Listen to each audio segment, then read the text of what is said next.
Welcome to the Consumer Code Show, where we believe that humans are incredible and we are living in the first era in history where behavioral data and AI have hit scale so we can go from consumer insight to business activation in no time.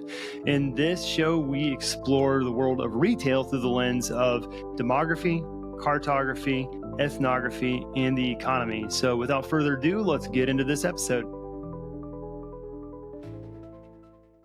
Man, this is fascinating. I feel like I could talk to you on this subject for another hour. I want to move on to Origins. This is one of the things that is so inspiring to me about you is that you have been on an unending path since the 70s to understand people continually. And you developed a new way of researching populations through the Origins product. Can you first kind of just tell our listeners the basics on what Origins is? Okay, well, what Origins is a system whereby if you look at a person's first name and their family name, you can make a reasonably reliable estimate of their ancestry, heritage. It's not 100% correct, and many people are mixtures of different heritage. But by and large, if you've got a large sample of people and you code them all up according to Origins, you will see which heritage groups are over or underrepresented compared with the nation or the town. If you've got a name and an address, you look at the address bit to put on the geodemographic code, and you look at the name bit to put on the heritage. And if you've got the two together, you've got a rather more powerful segmentation system or predictive system than just having one or the other. The benefit is we're on the same file, so it's easy to do both jobs at once. This is absolutely fascinating to me because I feel like there's been more awareness in the United States that the origin of what you came from and your family history impacts you a lot more, and even at a deeper level than what you might expect. Yes. And you have these two things. You have like the neighborhood that you've opted into, the people that you've opted into being influenced by, but then you also have these things that are like nearly in your biology, written on your DNA. It's where you came from. For me, German descent. I don't know further back than my great-grandfather, but as I've learned more about my family history, the more I have discovered that I have a lot of the attributes that my great-grandfather, whom I'd never met, has, right? Like we can't fully run away from our past. And this has been increasingly clear in the United States through, I think, a lot of work in sociology and psychology. I would love to hear from you, where did the interest with the Origins data set, what got you into this? This is where two more accidents of history come in. So one Christmas at Experian in Nottingham, the Human Resources Department sent around a little note saying, well, this is our Christmas charity. Let's see how much we can raise for the charity. So when it got to my department, I said to them, look, I think we're going to do our own rate. We put the money in your charity, but we're going to do our own fundraising by making something to sell to our staff. And what we knew was that we had access to a file with, I think, about 40 million surnames, everybody in the country. We knew their geography. So we say, why don't we take the top 25,000 in terms of frequency and enable people to buy a little A4 map showing the distribution of where people called Weber live in Britain. And this was particularly popular because many of our staff were fairly young and they always had problems at Christmas trying to figure out what to give their parents. And we thought it'd be rather nice to give them this little framed A4 sheet with their family name. And it was very popular. Okay, so you have this like little sheet, and it's like a map, and it has dots of where your last name is. I don't know whether I can show you this, but I think this one's back to front, isn't it? But anyhow, that's mine. Red ones, the red area of the country is where Weber comes from, and the blue area is where it doesn't. So you can see it's a very, very regionalized name. Oh, yeah. All the Webers coming from the same spot, and none of them in Northern Ireland. They're all in the southwest, or most of them are. And the ratio of from top to bottom by postal area, that's the biggest unit in the postal geography, I think is 36 from top to bottom. Now, if you put your name, Faust, in, to a similar system in Germany, you would find not just that you're German, but you come from Westphalia, from Rhineland. Did you know that? I did not know that. Well, apparently you do. And I'm sure people in the Rhineland are somewhat different from people who come from Bavaria or northern Germany. Yeah, Wow. that's what we did. And what we found was, quite apart from the English names and the Scottish names and the Welsh and Irish names, there was a sort of quite a large number of names that really weren't British at all. So originally we thought these were names for the rubbish bin. But then we thought, well, this is interesting.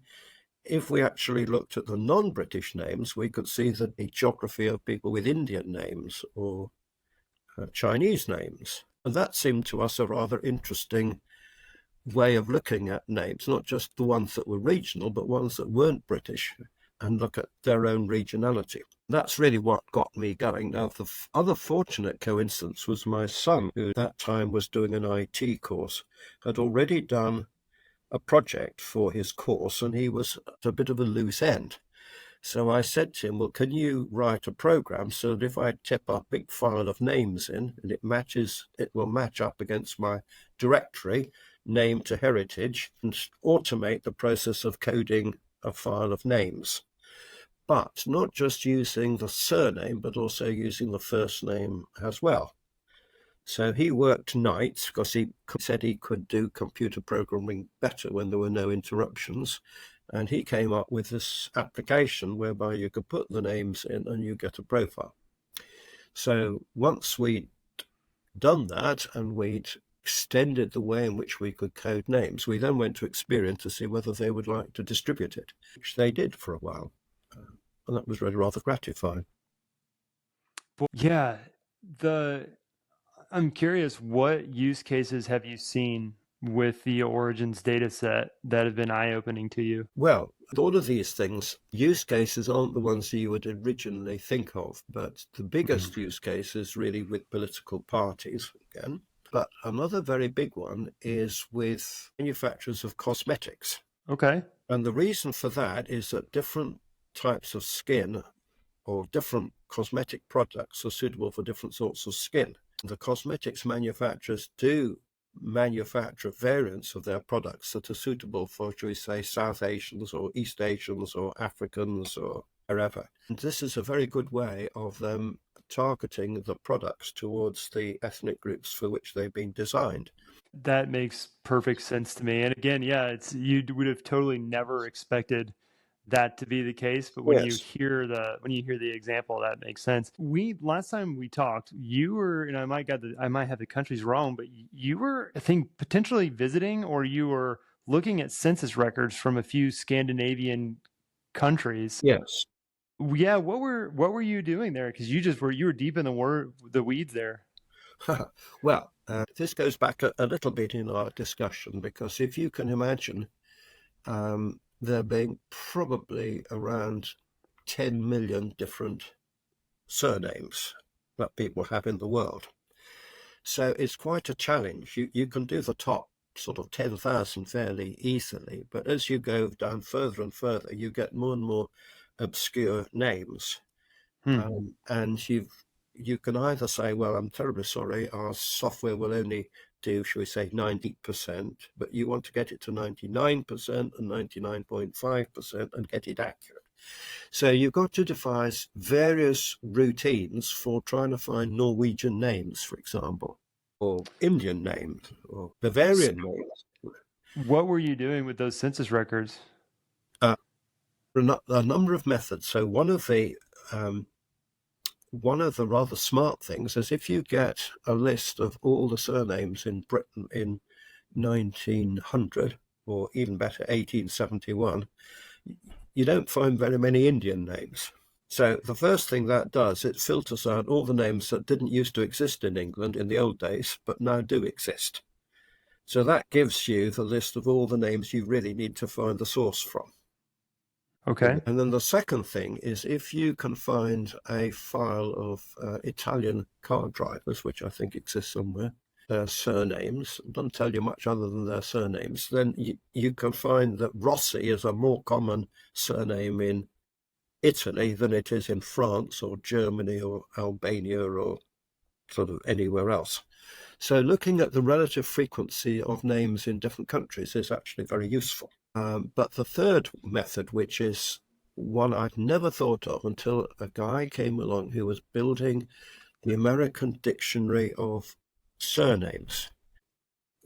What he'd done is to find a name like Brzezinski, which I can't pronounce very well, and he then went through all the first names of people whose surname was Brzezinski, and he found that 8% of them were Polish, compared with sort of 0.5% of the US population.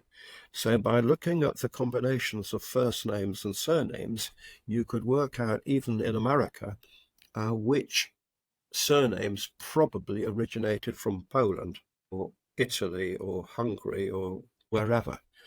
And that actually is probably the most efficient way of trawling through these rather low frequency surnames to find where they come from. But I Boy, would never have thought of that were it not for these guys compiling the American Dictionary of Surnames, because that's how they went about trying to work out from which country that the name probably came, so that they could go and research it in more detail. yeah. I hope Yeah, that it makes feels sense like to you. often you're pursuing this path, and in your pursuit of the path, your mind is opened up to these adjacent things that Yes, when you see them, most people would not have saw the opportunity. Like, yes. who sees opportunity in a person that is compiling a list of United States surnames for whatever reason that person might be doing it, but then this becomes an innovation for you, which is, Yeah. this is really cool.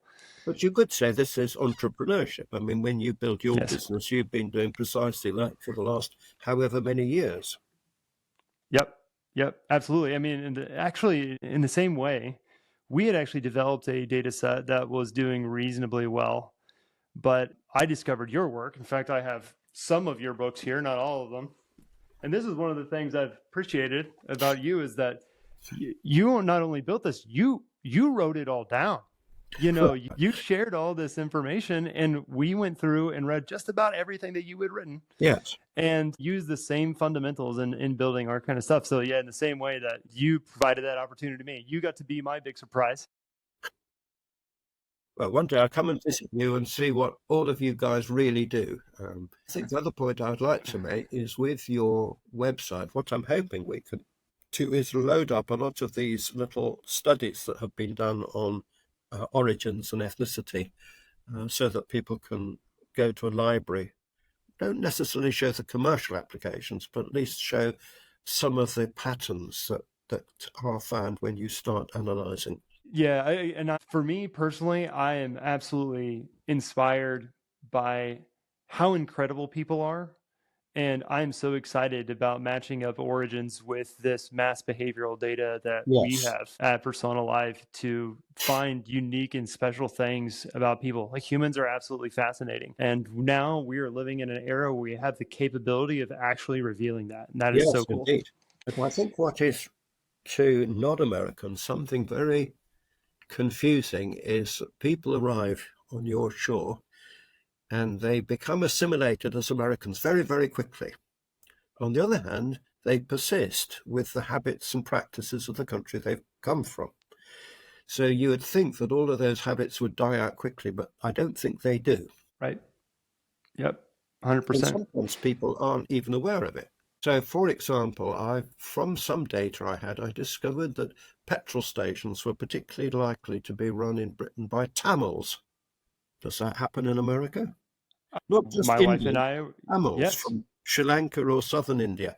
So when I go to the petrol station, the chap the cashier, he has his little name badge on him. And I sometimes say to him, "Are you a Tamil?" And he says, "Yes." And I say to him, "Well, why do Tamils run petrol stations? I've never understood why you do that." And he says, "Well, we do run them, but I've no idea why we do it either." Sometimes members of these minority groups don't even know why they do things particularly that others don't. That is absolutely fascinating. My wife and I were just coming back on a road trip, like I was telling you, and we were asking that same thing. Hotels and petrol stations, gas Yes. stations in the US. And we were Sorry. like, what was there? There seems to be this like path, but it's a habitual path and cultural path. It's almost like not, who knows what the practicality or who started it, but Yes. maybe someone did it and everyone just saw it. Like they were their neighbor. They saw their neighbor do it. Who runs nail bars in the States? I think it's Vietnamese. There you are. Same with us. Why do they do that? I don't know. If I try and get an electrician for my house in London, it's difficult not to get a Cypriot. And if I want my hair done, I almost inevitably have to go to a Cypriot. I Now, don't know what a Cypriot is. Cypriot, well, it was attached to, it's an island divided between Greece and Turkey in the Mediterranean. And they were part of the British Empire and then had a civil war, and a lot of them came to North London. But the Cypriots seem to, and this is where I get into trouble with politically correct people, that the Cypriots are very good with their hands. That's why they're good electricians. They're very good cutting your hair. And they specialize in things that require dexterity. Mm-hmm. So, yep. No, it makes total sense. And I was telling you're not you, allowed to say that kind of thing. You can't tell people that Cypriots are very dexterous because it's considered racist, which it's not. sure. I don't think it's racist at all. Sure. Yeah. I mean, when I think about my family origins, if you look at there's a corridor 75 north. It's a road that goes up in the United States. In our family, you can my great grandfather had over 20 kids, multiple wives up this corridor. And if you look across all of them, they almost always work in landscape. And that's what I grew up. I work on a tree farm and we did landscape and gardening around houses, but it's all the way through. And if you have the last name, if you go anywhere down south, you're going to find Faust related to landscape. And I have a sense that somewhere in Germany, there was a manual worker that was a little bit creative, that liked art, and they were doing landscape work. I can only imagine that that's kind of and it persisted through all the way through. I have 12 great uncles. Every single one of them owned a landscape company. Well, this is fascinating. So you branched out. Yeah, I branched out a little bit. I probably branched out a little too far. So, Richard, you've had a huge impact on the world. And when I think about it, there's been cities that are designed differently based on making decisions using geodemographic segmentation systems. You shape marketing strategies for huge campaigns for the world's largest companies. And for me and my team at Spatial, you inspired us to build what we build. Through all this, what is the common thread that drives what you do?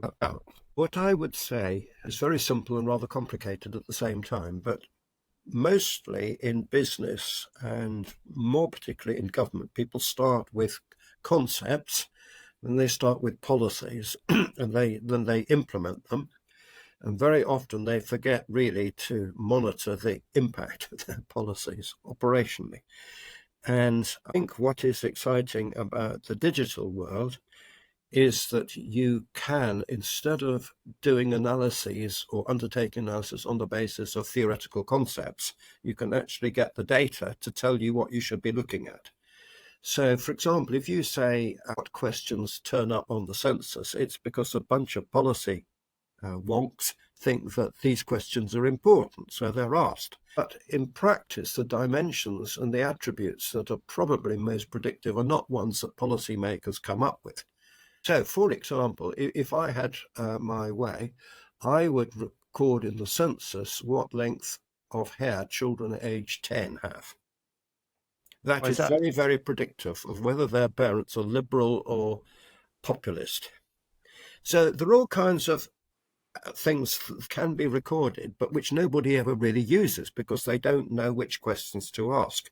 And why I think AI is so exciting is that AI has no view, it seems to me, about theoretical constructs or policies or anything like that. It simply takes the data and says what data is predictive of what else. And that's what I've enjoyed doing. What is dissatisfying is when, particularly in the public sector, you find yourself frustrated by people who've got preconceived view as to what data is important. I say I want a democratic as well as a demographic revolution. I want data to be in charge of us, and not us in charge of data. Let data speak for itself. Play that thread out a little bit. So I want data to be charging us of us, not us in charge of data. What does Yeah. that look like? Look, but I think why I think AI is very exciting, because it can show all kinds of connections. And you take the medical world, for example. I mean, most medical innovation is not because somebody necessarily has a theory. It's because they discover connections between diet and outcomes, and they have no idea why, but they can see statistically that it happens. Yes. And that can only be done if you marry large amounts of data about people's outcomes with large amounts of data about people's demographics and eating habits and exercise. And that's how medical research moves forward, in my opinion. How do you see geodemographics and origins interacting with AI in the future? What do you picture? Well, I think there are two things I'd like to see a bit more. So at the moment, we've got neighborhood classifications based on your data, psychographic data, census data, and we've got origins, which is about individuals. Now, what I have found is if we add the origins data up geographically, that itself is a powerful addition to having it at the person or household level. In other words, Sikhs who live in neighborhoods full of other Sikhs, but we know that they behave very differently to Sikhs who live in non-Sikh areas. Right, and that's true of almost every ethnic group. So there is a lot of opportunity to use origins data at a geographical level as well as at a household level, if you're with me. Oh, absolutely. And the other thing I would find exciting about AI is if I've got these 10 million different surnames, my methods are reasonably efficient with surnames with frequency of about 200, say, but they're not really very good at below that level. And I would love to be able to use AI to train it against what I think I've got right for the surname, the surname classification, and see from that training whether it can both correct some of my errors and also fill in some of my gaps. Yes. I feel like there's two pieces here. One is the development of better data, right? And what you're talking about with like the importance of understanding the length of hair at 10 years old. So there's these things where we can develop better data. There's this also piece that we can act on our data in a more intuitive and easy way. And this has been a difficulty, I would say, with any market research, but especially geodemographics in the past, is people can look at these insights, but it isn't immediately clear to them how to take them into action. Like it takes a strategic mind to do that. And I actually have been a little bit surprised at AI's capability of reading very broadly across a lot of information and being able to bring that information into a singular point of action, which I would have never expected if you had asked me like 5 years ago if I would have been able to do that. But I think, I mean, a lot of the limitation is the limited extent to which decision makers are conversant with how to use data intelligently. So I think we've had a huge improvement in skills about how to develop IT itself, the technology of IT, but not the interpretation of the output or even creating relevant output and seeing the connection with policy. One more question before I let you go. I talked to Andrew and I was asking Andrew, your son, what's something that I should ask Richard that people may not on the outside know to ask him about? And what Andrew mentioned is that he had a lot of good things to say about you. One of the things is that you're very well traveled and that you walked the entire Southwest Coast path in the UK. I'm curious, what has your experience traveling and hiking that coast? How has that impacted you? It's a bit more than the Southwest Coast path, if I may say so, because we have a path that goes around the whole of England. Not Wales has its own path, and Scotland doesn't have one, but after finishing the Southwest Coast path, I just kept going. So I've done a lot more than the Southwest now. But I do think that one of the benefits of traveling is that when you meet anybody anywhere, you've usually got a point of reference. Once you know where they were born or where they've been or where their ancestors came from. And I think that is a very helpful starting point to build relationships with people if you've got a reasonable conversance of geography, been to places. Sure. That might Yeah. seem trivial to you, but I do find it very helpful. We know, Richard, where I got my start in market research was in ethnography. It's qualitative, purely qualitative. And what I would do uniquely is I would live in those areas for a period of time. And this is usually with consumer packaged goods, and qualitatively understand them. And the whole reason that I got into doing geodemographic segmentation systems is because we would put demographic screeners out to figure out what neighborhoods we should research and who we should research. And what ended up happening is the people were totally different than what we had expected. Demographically, they looked one way, but the census data was old. And you would expect different behaviors from those people. But in reality, when you stepped foot on that, you found that those people were much more than what you expected them, and much different than what a stereotypical demographic screener. And I feel like you and I have kind of discovered the same thing, and we've taken sort of different paths to it. Different starting points, exactly. Yes. Sure. I love that. Yeah. I'm very much looking forward to coming to see you. So although it's been very nice to talk to you on the screen, I would actually like to visit your operations, meet your colleagues, and go out and see a few communities round about where you live too. Yes, absolutely. Same thing here. When people talk about meeting their heroes, they're often disappointed. And I can tell you right now that you are everything that I have expected you to be, and significantly more, just in the way that when we actually walk into these communities, we find the humans are fascinating. So Richard, thank you so much. That's very, very kind of you.